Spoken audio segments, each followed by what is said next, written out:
Siempre que estemos tratando, como dice el slide acá, el tema de líquidos, definitivamente que estamos entrando en el mundo de las bombas. Las bombas en general es el elemento electromecánico más vendido en el mundo. En todo, no existe casi nada donde no se utilice una bomba, aunque sea muy pequeña. Hay todo tipo de bombas, existen todo tipo de bombas para las diferentes aplicaciones.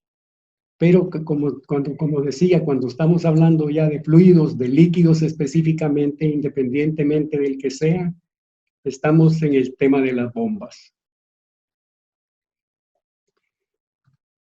Estas tienen un uso pero muy variado y para cada aplicación un tipo de bomba determinado.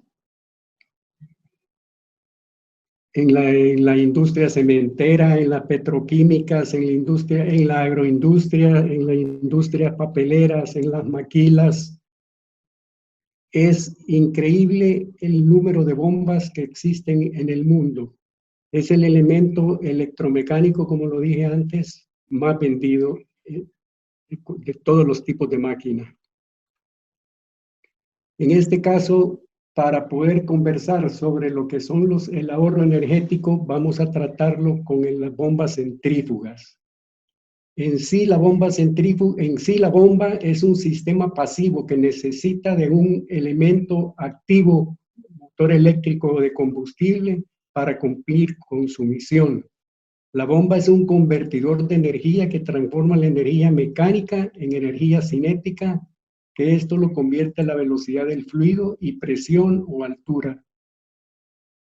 Todas las bombas prácticamente se basan en su funcionamiento, en su curva de desempeño, que esta está prácticamente íntimamente relacionada con el teorema de Bernoulli, donde tenemos en sí tres energías: la energía de presión, la energía cinética y la energía estática del punto de operación, el punto geodésico, que por lo general es el mismo si las instalaciones tienen el mismo tipo de equipo y la misma ubicación.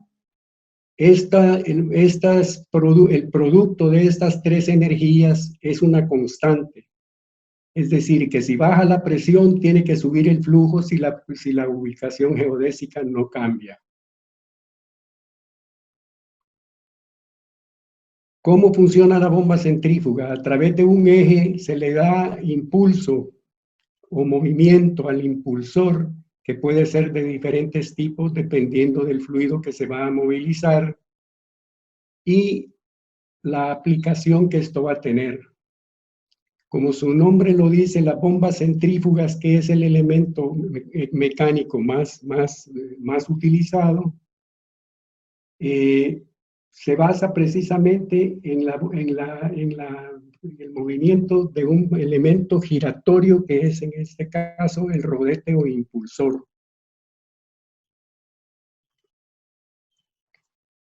Existen muchos tipos de bombas para las diferentes aplicaciones, como lo vimos anteriormente, donde hay factores que son importantísimos que nos permiten escoger un sistema de bombeo adecuado.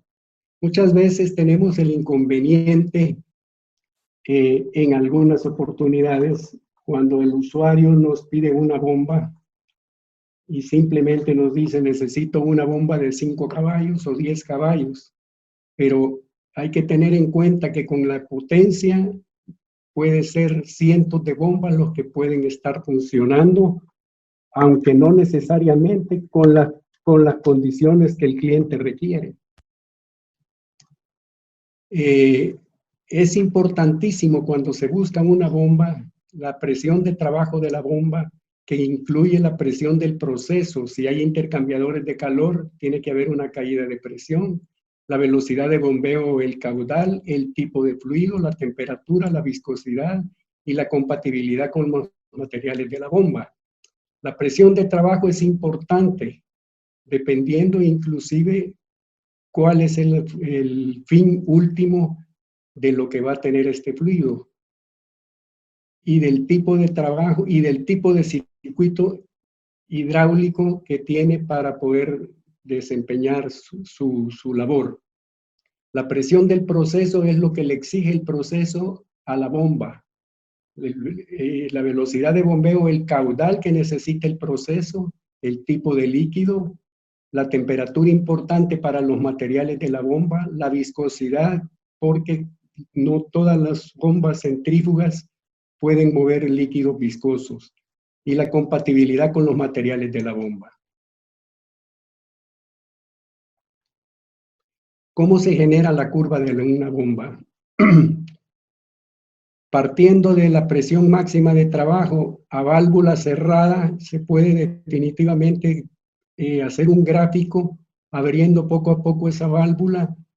Va a irnos cambiando definitivamente, como decía, cumpliendo la ley, el teorema de Bernoulli, aumenta el caudal, baja la presión, el caudal se disminuye, sube la presión. En esa forma generamos la curva, que luego podemos variarla prácticamente en forma paralela dependiendo del diámetro del impulsor.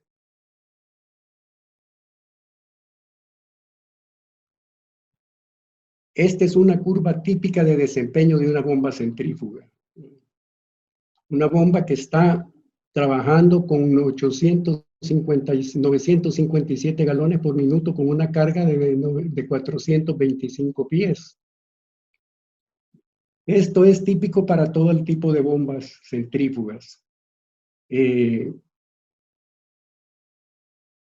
Este sistema, acá abajo,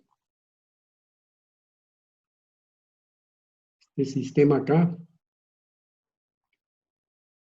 era un procedimiento normal hace muchos años para poder variar los caudales y poder variar las presiones. Se utilizaban diferentes tipos de impulsor, teniendo que desarmar la bomba, quitando el impulsor, poniendo el otro, colocándolo, pérdida de tiempo en producción, en proceso, en problemas mecánicos, que hoy con la tecnología y el desarrollo de electrónica se ha podido cambiar esto. Teniendo ya como en cuenta la curva de desempeño de una bomba, en base a ello se puede perfectamente ver cuánto es el ahorro que vamos a tener con un sistema de presión constante, flujo variable.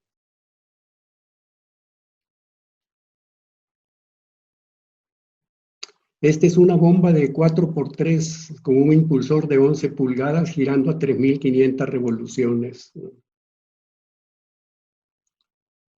También es importantísimo para el desempeño de la operación de la bomba el punto de operación que nos lo proporciona la curva de la bomba con la curva del sistema. La curva de la bomba que el fabricante nos proporciona, la curva del sistema que depende directamente del usuario. Depende si tiene una carga estática, como por ejemplo estar bombeando de un sistema, de una cisterna a un tanque elevado, sería prácticamente la carga estática que está representada por la altura HE, y luego la carga dinámica que está representada por la HF para tener una carga total ADT, altura dinámica total. Este punto, en el ejemplo que mencionaba, de una bomba, de una cisterna a un tanque elevado, esta HE, el único cambio que no es muy significativo que va a tener, es el llenado del tanque, la altura el nivel de llenado del tanque. Pero la altura principal a la cual está colocado el tanque, que es HE, eso es constante y no va a variar independientemente del desarrollo de la bomba, del desempeño de la bomba. Pero esa curva del sistema sí va a ir cambiando definitivamente dependiendo del flujo. Como pueden observar ustedes acá, tenemos acá litros por segundo detallados en la parte baja del gráfico, con un máximo de bombeo de 25 litros por segundo y un mínimo de 0. Si vemos cómo con la curva del sistema, cómo nos cambia dependiendo y relacionada directamente con el flujo. ¿Por qué razón? Porque la tubería del sistema donde estamos bombeando ya está instalada y dependerá, y ya tenemos una pérdida por fricción al caudal a la cual se desarrolló o se dimensionó la bomba. Si la bomba se dimensionó en este caso como para 18 litros por segundo y una carga total de 30 metros, pues ese es el punto de operación para la cual se dimensiona la bomba. Si tenemos algún problema por el motivo que sea un atascamiento, una rotura de tubería, eso va a cambiar de inmediato las condiciones de la curva del sistema. Podemos hacerlo cambiar también a voluntad manualmente si en la descarga de la bomba tenemos una válvula de globo para poder ajustar el flujo. Si ajustamos el flujo, por ejemplo, de 18 litros a 15 litros, pues nos damos cuenta que la carga nos disminuye, la carga total, la carga del sistema. Por eso es importante, en el caso de nosotros como proveedores, tener la mayor información posible del usuario para poder dimensionar la bomba de la mejor manera.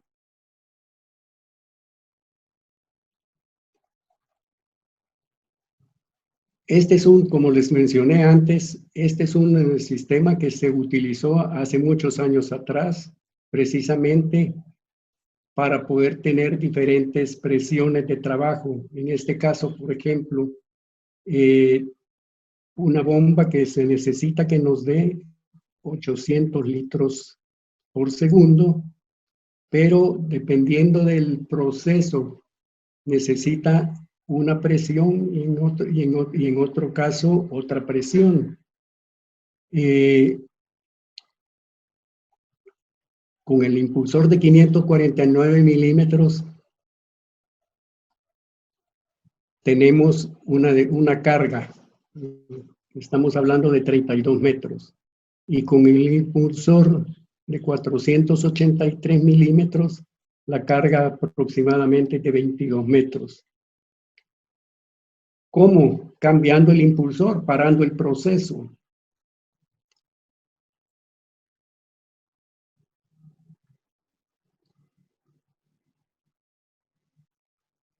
Este precisamente es uno de los sistemas tradicionales de bombeo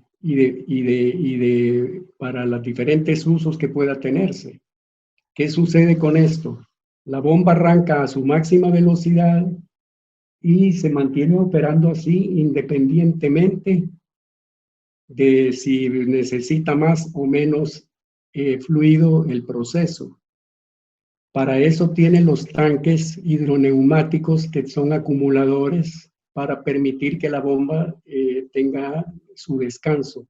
Pero, por ejemplo, si el rango de operación está de 40 a 60 PSI, ella es donde va a estar funcionando constantemente a 3500 RPM, consumiendo mayor potencia, consumiendo toda la potencia que el sistema le demanda al motor y absorbiéndolo eso, los tanques hidroneumáticos, aunque pare el flujo, la bomba seguirá trabajando hasta llenar los tanques y alcanzar la presión que necesita, a la cual tiene fijado el disparo, la desconexión de la bomba.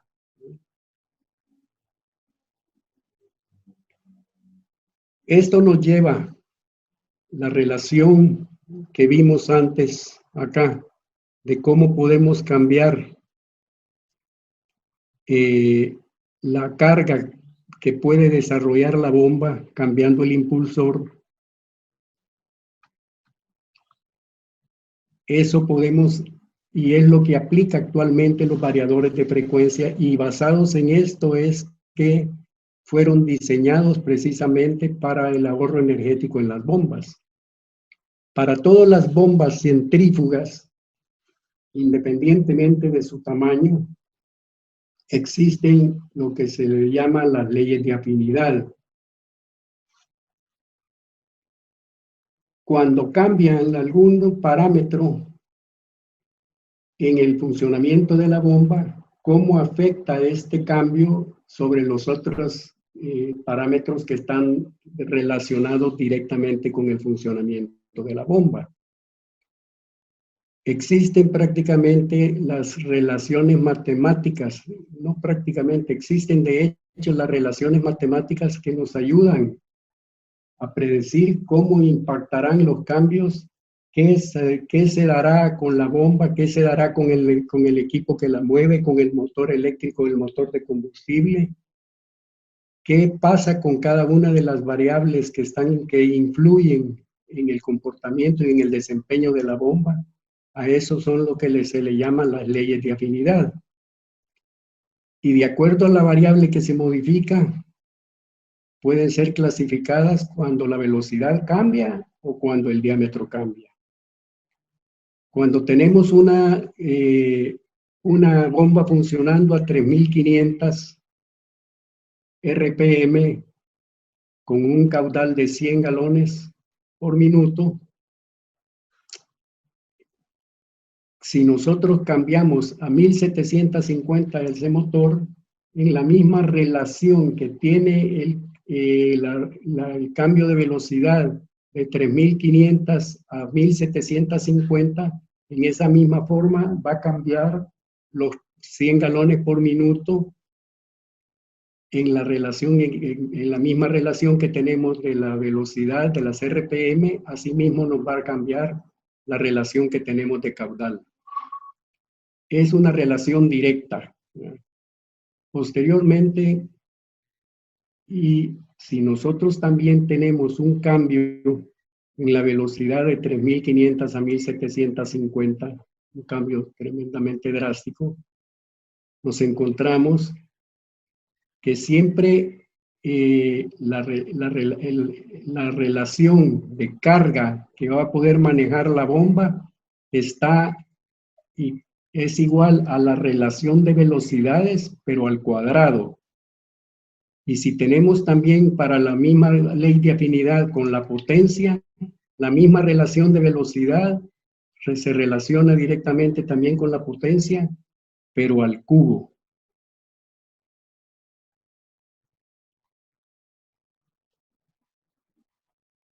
Cuando está variando la velocidad, nos varía en esta relación el caudal, carga y potencia. Caudal directamente, la relación es directamente proporcional.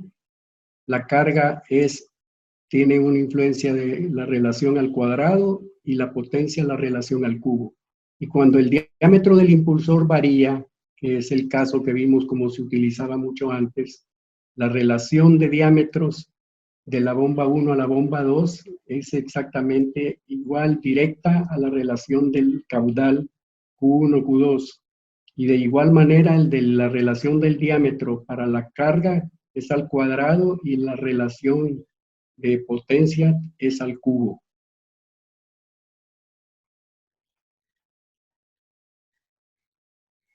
¿Qué son definitivamente, ya describiendo las leyes de afinidad técnicamente? Son las relaciones que permiten predecir el rendimiento de una bomba a distintas velocidades.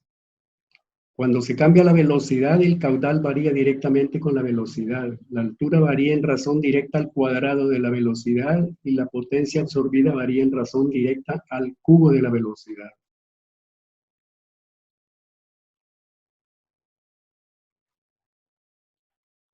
¿Cómo representamos las leyes de afinidad? La velocidad y el flujo va directamente proporcional. La presión ya tenemos que es una curva, la velocidad contra la presión, y la potencia también es una curva más pronunciada con la velocidad. De tal forma que tenemos las relaciones del flujo 1 sobre el flujo 2 es igual a las RPM 1 con las RPM 2. La presión 1, la presión 2 igual a las RPM 1 sobre la RPM 2 al cuadrado. Y en el caso de la potencia, al cubo. Con estas tres relaciones prácticamente, con estas tres leyes de afinidad, podemos sacar directamente cómo es que se relaciona el ahorro energético con el variador de frecuencia.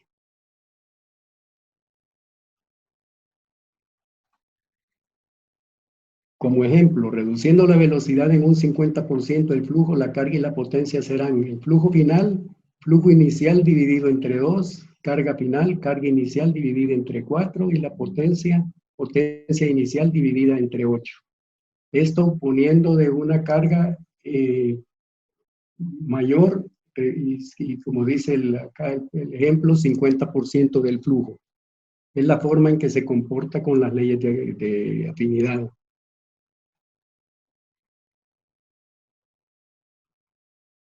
En el caso acá están descritas cambiando la velocidad de giro de la bomba y en este caso cambiando los diámetros de la bomba para obtener prácticamente la misma relación directa con el diámetro directo con el caudal, la relación de diámetros al cuadrado con la altura total y la relación de potencia al cubo con la altura final, con el dato, con la relación final. ¿Cómo es que funciona? Cuando se va a diseñar o dimensionar un sistema de presión constante, prácticamente el proceso nos tiene que decir a nosotros cuál es la presión máxima de trabajo que va a tener el equipo y el caudal que se necesita para el determinado proceso que se está colocando una bomba. Basándonos en ese principio, basándonos en esos datos de operación, se dimensiona la bomba que nos cuadra con esta curva de desempeño. Este será el punto de operación y aquí tenemos estas otras curvas que son prácticamente las curvas del sistema. Cuando nosotros estamos operando a máxima capacidad de la bomba que se dimensionó para este proceso, tenemos un caudal prácticamente de 5 metros cúbicos por minuto, por hora, a una presión de aproximadamente 5.5 metros, la carga. ¿Qué sucede si nosotros, manteniendo esa carga,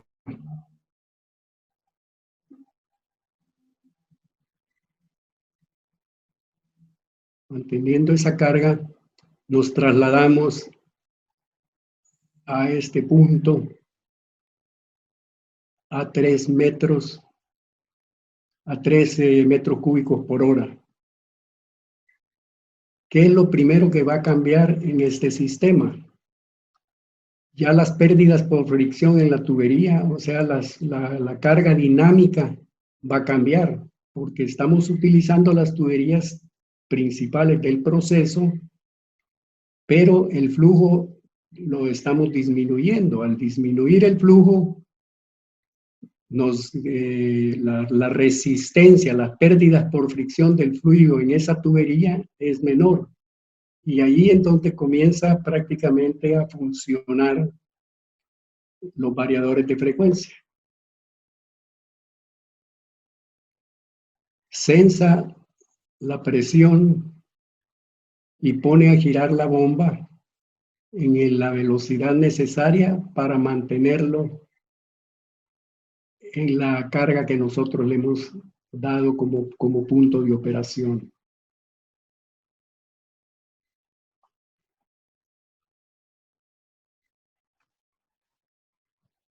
Basándonos en la curva que vimos antes, de una curva de desempeño de una bomba,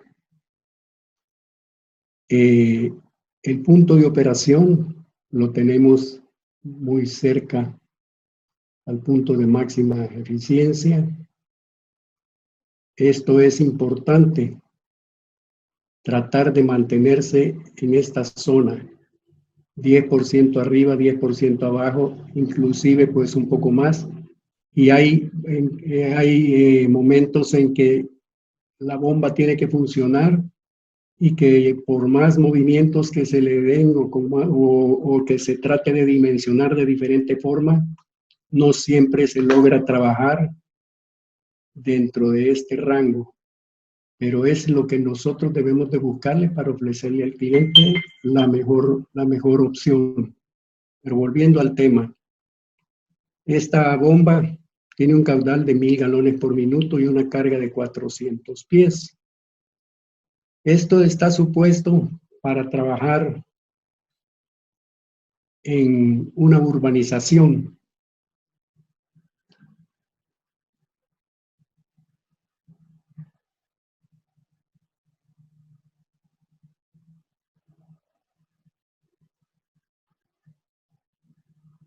¿Recuerdan ustedes una vista que pasamos antes del trabajo de una bomba, cambiándole el diámetro, cambiando impulsores para tener una carga diferente?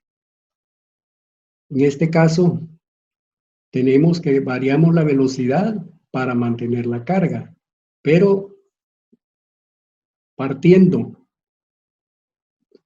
de la bomba con 1000 galones por minuto, la podemos llevar hasta 450 galones por minuto aproximadamente. Pero lo que estamos haciendo nosotros es, en lugar de cambiar el impulsor, el diámetro del impulsor, lo que estamos haciendo es bajando la velocidad de la bomba para obtener el mismo efecto, tomando en cuenta y recordándonos que el teorema de Bernoulli se cumple. Si cambiamos un parámetro, otro de los parámetros tiene que subir o bajar. Si consideramos que el punto geodésico de la ubicación de la bomba no cambia, si cambia la energía cinética, tiene que cambiar la energía potencial para mantener esa constante. Es lo que se da en este caso.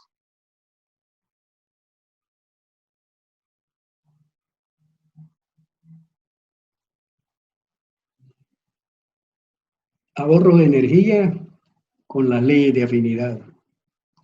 Como mencioné antes, considerando esa bomba de 1000 galones y 450 galones el mínimo,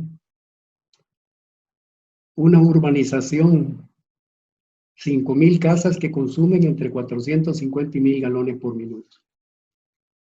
¿Qué pasa si tenemos el sistema tradicional de 1000 galones por minuto?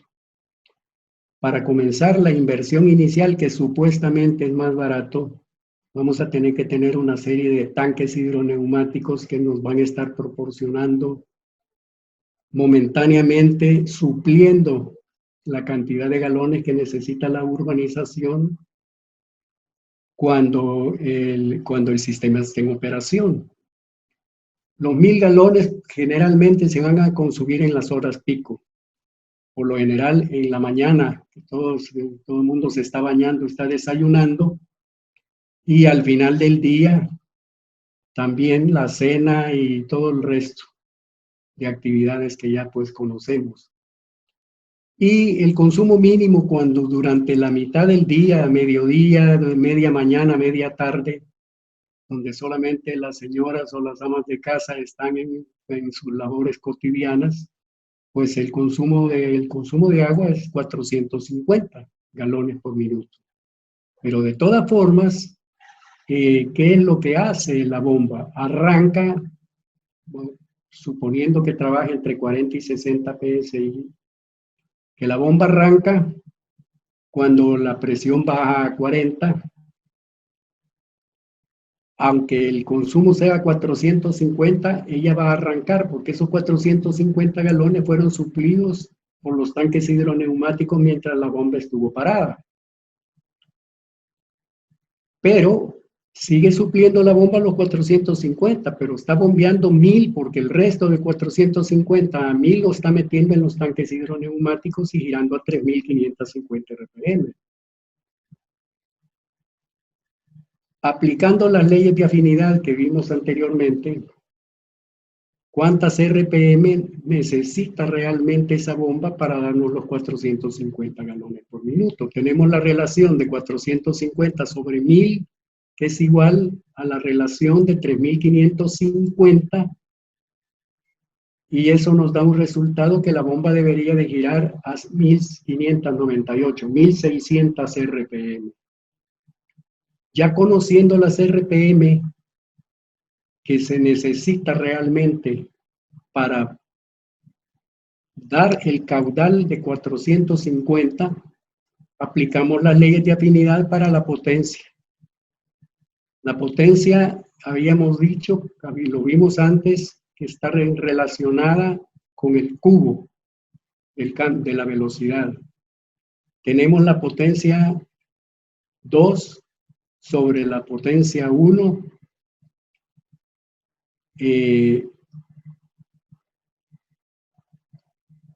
Esa relación de velocidad la tenemos de 3550 y 1598.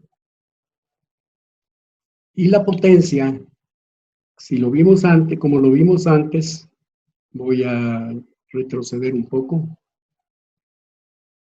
Acá tenemos que para los 1000 galones y la carga que definitivamente debía de tener a 450 pies, 415 pies, 1000 galones, la bomba estaría trabajando en un 87% de eficiencia, estaría consumiendo en el punto de operación 121 caballos. Este dato es el que estoy utilizando para el cálculo de la potencia cuando se reduce la velocidad a 1598. Teniendo esta relación de 1598, 3550 al cubo, 121 caballos que consume a los 1000, y la potencia cuando está consumiendo prácticamente los 450 galones son 11 caballos. Parece cuento chino, pero realmente es así. Caballo más, caballo menos es lo que va a tener que desempeñar esa bomba. Es lo que va a absorber del sistema eléctrico si funcionara a 1598 RPM. Considerando un consumo promedio durante el día de 80 caballos, 12 horas al día, tendríamos un ahorro de 40 caballos, 30 kilowatts. Por 12 horas son 360 kilowatt hora. Considerando el precio del kilovatio de 20 centavos, prácticamente nos estamos ahorrando $72 al día. Por un año, $26,280. Parece interesante, ¿no?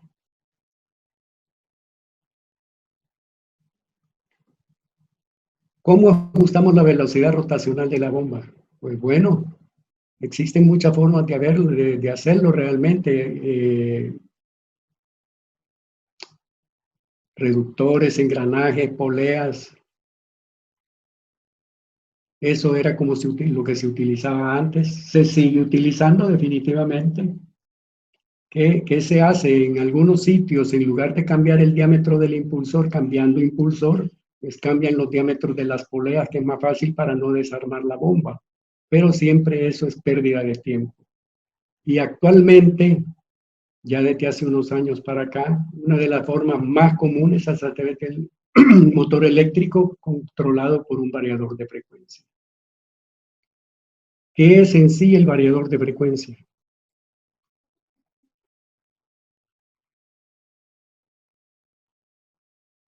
Es un sistema electromecánico prácticamente basados en la velocidad.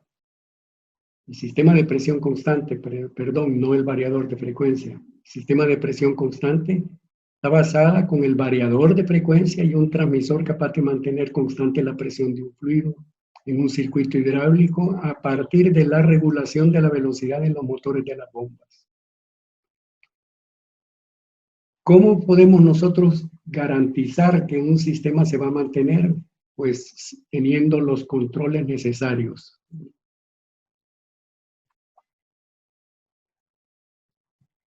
¿Qué ventajas tenemos sobre un sistema de presión constante?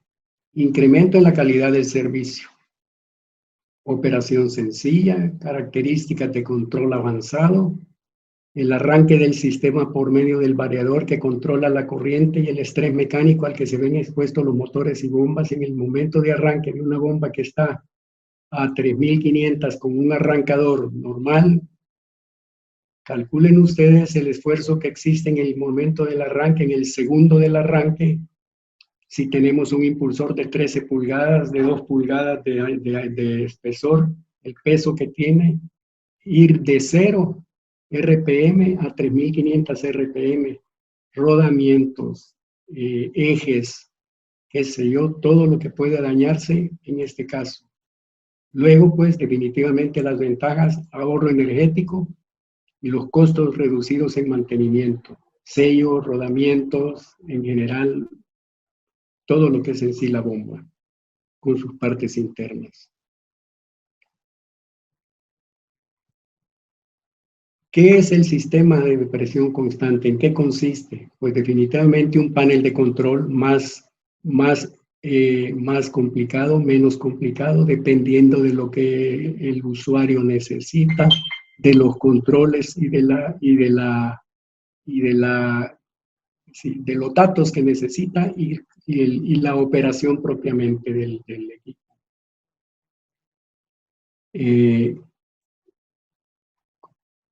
La parte interna puede variar dependiendo, y vuelvo a lo mismo, de la complejidad que se necesite en el sistema.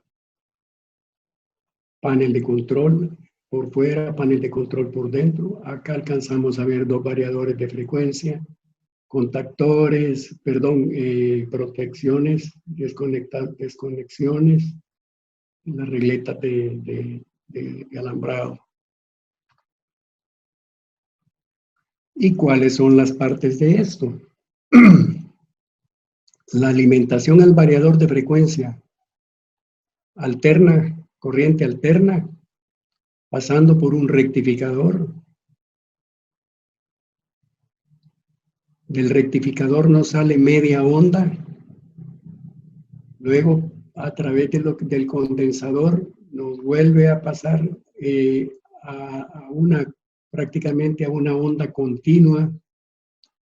Y el inversor, que dependiendo de la complejidad del inversor realmente nos va a dar una onda cuadrada tratando de simular la onda de corriente alterna,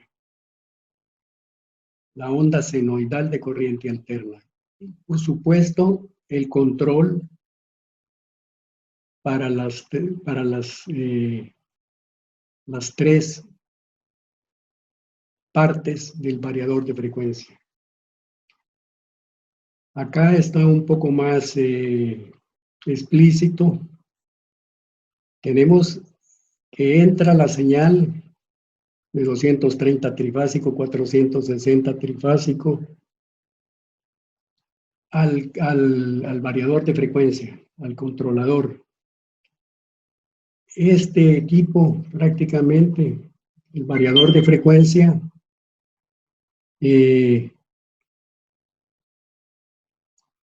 concentrado en el variador de frecuencia, tenemos el rectificador, el condensador, el inversor. Y en este caso tenemos el panel de control. Acá, directamente al controlador de frecuencia. Posteriormente, ya con la onda simulada de una onda senoidal, que puede ser más o menos compleja la onda, más real que imaginaria, alimentamos el motor de corriente alterna, que se convierte su potencia en la potencia hidráulica que tenemos prácticamente a la salida del variador con la bomba. Acá.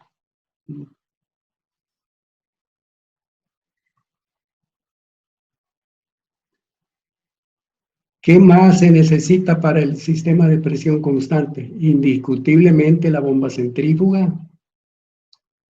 control de presión visual, transmisor de presión que tiene que estar ubicado en algún punto cerca o lejos de la bomba, dependiendo del proceso, y la bomba instalada.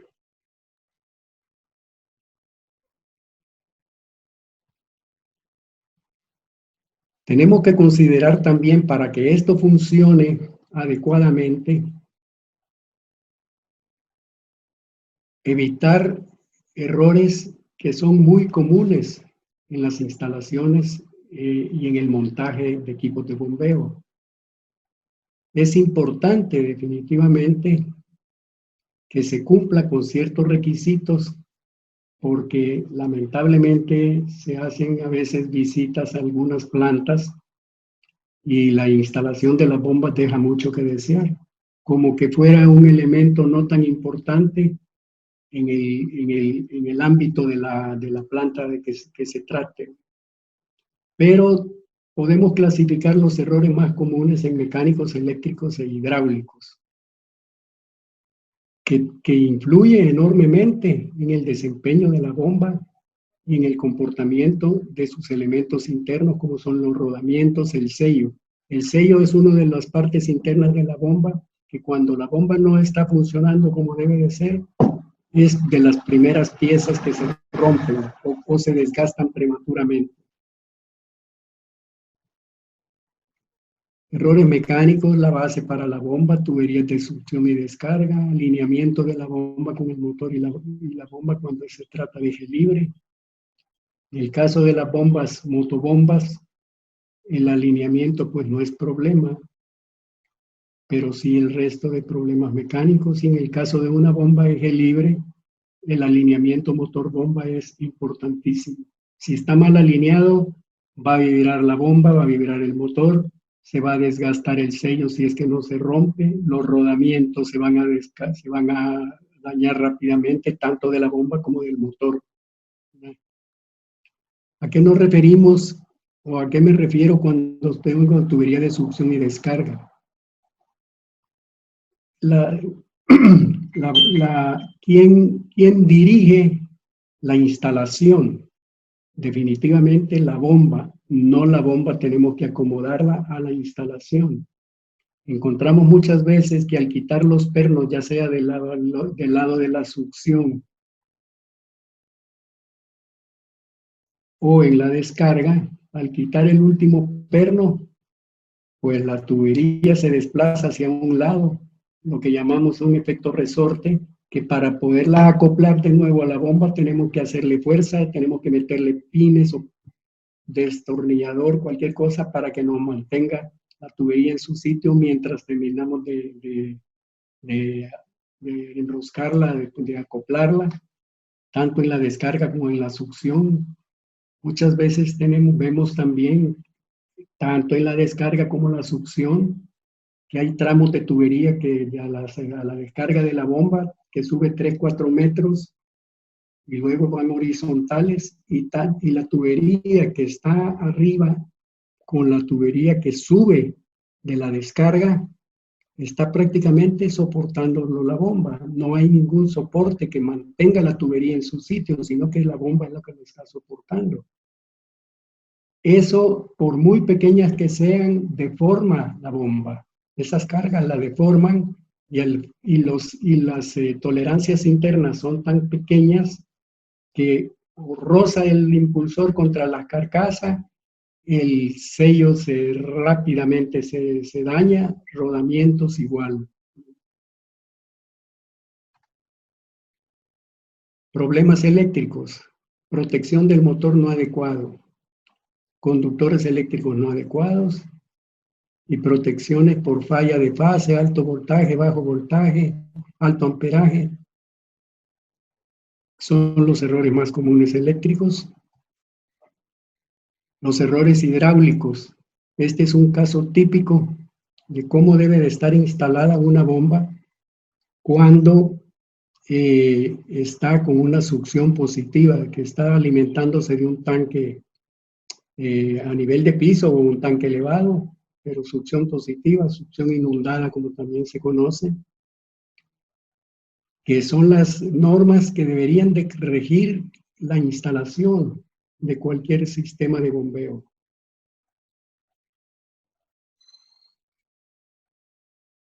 En el caso de la succión, tenemos que tener en la tubería horizontal de succión, debe de tener una ligera pendiente del tanque hacia la bomba, hacia arriba, un pequeño porcentaje de inclinación. Cualquier elemento que ocasiona turbulencia como válvulas, filtros, tiene que estar alejado de la bomba por lo menos 10 diámetros para que la turbulencia no cause problemas en la boca de entrada, problemas conocidos como cavitación. Es otra de las cosas, la cavitación es otra de las cosas que se evitan con un variador de frecuencia, sobre todo en el arranque. Y la descarga con sus elementos necesarios para operar correctamente. También la tubería de succión con sus respectivos soportes. En este caso no aparece el soporte de la tubería de descarga, pero sí debe de tenerlo, ya sea que está colgado del techo o que esté apoyado en el piso. Y cuando la succión es negativa, todas estas indicaciones pues son importantes y se deben de seguir para que la bomba tenga una vida útil muchísimo más grande de la que puede tener si no cumplimos con estos detalles.